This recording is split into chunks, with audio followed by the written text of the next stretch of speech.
Ansar TV gaaw leen gaaw ngeen bës cloche bi su ko defee ngeen doon membre abonné di am en temps réel tous les événements.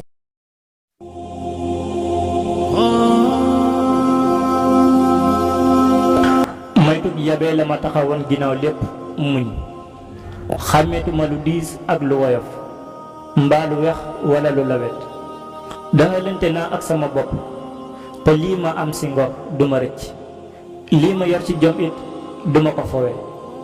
koo gis mu toog di rëccu démbam ñaare ko ko nax am ndaw ak seytaane léegi-léegi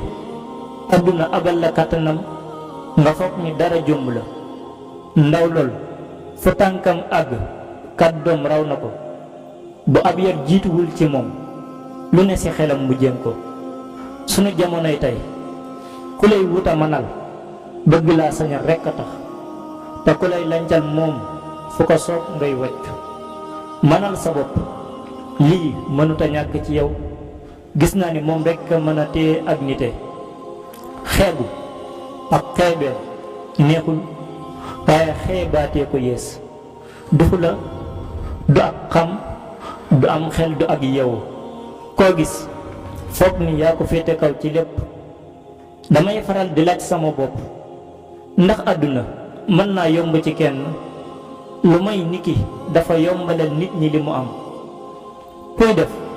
loo am yamale ko ci sa bopp bu ñàkk ñëwee fooy jële